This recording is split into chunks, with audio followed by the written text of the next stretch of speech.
বিশ্বের মুসলিম এক হও, লড়াই করো স্লোগানে উত্তাল পুরো বাংলাদেশ। তার মধ্যেই মার্কিন প্রেসিডেন্ট ডোনাল্ড ট্রাম্প এবং ইসরায়েলের প্রধানমন্ত্রী বেনিয়ামিন নেতানিয়াহুকে এলোপাথারি জুতা পেটা করেছে মানুষ।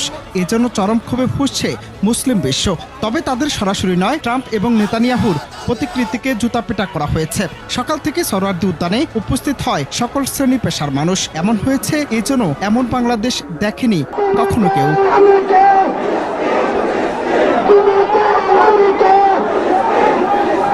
দীর্ঘদিন ধরে দখলদার ইসরায়েলের বর্বর হামলা ও হত্যার প্রতিবাদ এবং ফিলিস্তিনের নির্যাতিত মানুষের সঙ্গে সংহতি প্রকাশ করতে আজ ঢাকার সোহরাওয়ার্দী উদ্যানে হয় মার্চ ফর গাজা কর্মসূচি। শনিবার বিকেল ৩টা থেকে মাগরিব পর্যন্ত হয় এই সমাবেশ। তবে মূল অনুষ্ঠান বিকালে হলেও সকাল থেকে সোহরাওয়ার্দী উদ্যানের প্রতিটি গেইটে মানুষের ঢল নেমেছে। সকাল থেকে ছোট বড় মিছিল নিয়ে শাহবাগ, দোয়েল চত্বর, নীলক্ষেতের দিক থেকে আসতে শুরু করে সাধারণ মানুষ। মিছিলে অংশগ্রহণকারী প্রত্যেকের হাতে ছিল বাংলাদেশের জাতীয় পতাকা এবং ফিলিস্তিনের পতাকা।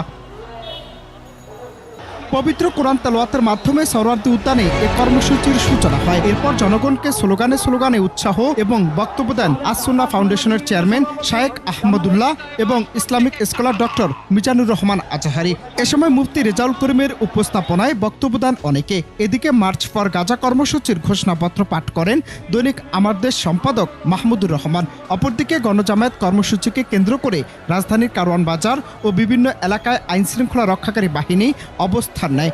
ভৌগোলিকভাবে আমরা ফিলিস্তিন থেকে অনেক দূরে হতে পারি, কিন্তু আজকের এই জনসমুদ্র প্রমাণ করে আমাদের এক একজনের হৃদয়ে, বুকের ভেতরে বাস করে এক একটা ফিলিস্তিন। আমাদের হৃদয়ে বাস করছে এক একটা গাজা। আমাদের হৃদয়ে বাস করে এক একটা আল-কুদস। চিৎকার করে বলুন ঠিক কিনা? আমরা আজকে সংহতি প্রকাশ করব আমাদের মুসলিম ভাইদের উদ্দেশ্যে। এক আওয়াজে আমাদের কণ্ঠকে উচ্চকিত করে অতিথি থেকে শুরু করে অডিয়েন্সের সবাই আল্লাহু আকবার ধ্বনি দিয়ে সোহরাওয়ার্দী উদ্যানের এই ময়দানকে আমরা কাঁপাতে রাজি আছি না নাই? নারে তাকবীর, নারে তাকবীর। পরে মোনাজাতের মাধ্যমে শেষ হয় মার্চ ফর গাজা কর্মসূচি। শনিবার বিকেল 4:45টার দিকে মোনাজাত শুরু হয়ে শেষ হয় 4টার দিকে।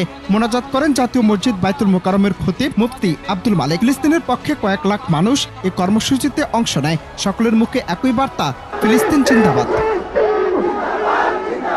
অনন্ত হাসান মাসুদ, বাংলা টিভি, ঢাকা।